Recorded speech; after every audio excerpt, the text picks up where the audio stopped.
2 വർഷം നീണ്ട കോവിഡ് മൂലമുണ്ടായ വിരസതകൾക്ക് ശേഷം ആദ്യമായി യാത്ര പോയതിന്റെ സന്തോഷത്തിലാണ് കാസർകോട്ടെ സർക്കാർ വൃദ്ധസദനത്തിലെ അന്തേവാസികൾ.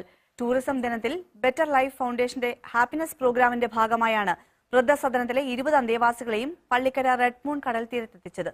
ഇവർക്കൊപ്പം കേന്ദ്ര സർവകലാശാലയിലെ വിദ്യാർത്ഥികളും കൂടെ കൂടി. മക്കളുണ്ട് നിങ്ങളെ പോലത്തെ അതിൽ എൻ്റെ 2 ആള് കല്യാണം കഴിച്ചിന്. പക്ഷെ എൻ്റെ മരുമൊക്കെ എന്നെ കണ്ടുകൂടാ. അങ്ങനെ എൻ്റെ മോനെ അവിടെ കൊണ്ടാക്കി.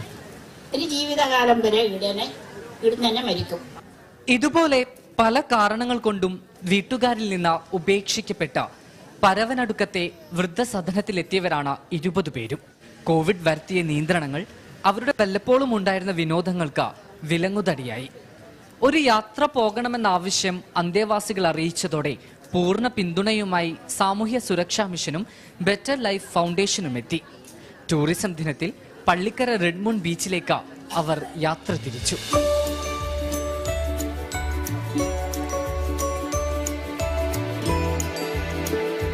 കടൽ കണ്ട ശേഷം വിദ്യാർത്ഥികൾക്കൊപ്പം കളിച്ചും ചിരിച്ചും അവരെല്ലാവരും ഉല്ലസിച്ചു.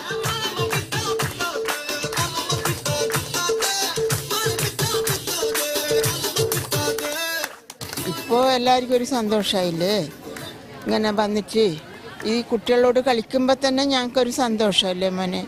എല്ലാം വീട് വിട്ട് നമ്മളും എല്ലാം കളിച്ചവരെന്നല്ലേ, അങ്ങനെ ഇത് നല്ല സന്തോഷം. മുത്തശ്ശിമാർക്കും മുത്തച്ഛന്മാർക്കും ദിവസം മുഴുവൻ കൂട്ടായി കേന്ദ്ര സർവകലാശാലയിലെ വിദ്യാർത്ഥികളും ഉണ്ടായിരുന്നു. നമ്മൾ തീരുമാനിക്കുന്നേക്കാൾ കൂടുതൽ അവരുടെ ഒരു ആഗ്രഹമായിരുന്നു അവർക്ക് പുറത്തിറങ്ങണം എന്നുള്ളത്. അറിയാലോ, അവർ ഒരുപാട് പ്രശ്നങ്ങൾ ഓൾറെഡി അനുഭവിച്ചുകൊണ്ടിരിക്കുന്ന ആളുകളാണ്, ഒറ്റപ്പെടൽ അനുഭവിക്കുന്ന ആളുകളാണ്. അപ്പോൾ അവർക്ക് പുറത്തിറങ്ങുക, പ്രകൃതി കാണുക, കാറ്റ് കൊള്ളുക എന്നൊക്കെ പറഞ്ഞാൽ വലിയ സന്തോഷമുള്ള കാര്യമാണ്. അപ്പോൾ നമുക്ക് അതിന്ന് നടത്താൻ പറ്റിയാൽ ഒരുപാട് സന്തോഷം. ലയൺസ് ക്ലബും DPTCയും സഹായങ്ങളുമായി ഇവർക്കൊപ്പം ചേർന്നു. പരസ്പരം അനുഭവങ്ങൾ പങ്കുവെച്ചും വിദ്യാർത്ഥികൾക്കൊപ്പം ചെലവിട്ടും അവർ തിരികെ യാത്രയായി. ഇനിയും ഒത്തുകൂടുമെന്ന പ്രതീക്ഷയോടെ അവര് പാട്ടുപാടി, അവരുടെ കൂടെ പാട്ടുപാടി, നമ്മളും അങ്ങനെ അവര് നമ്മുടെ ഒരു ഏജിലേക്ക് ഇറങ്ങി വന്ന പോലെ നമുക്ക് ഫീൽ ചെയ്തു ശരിക്കും.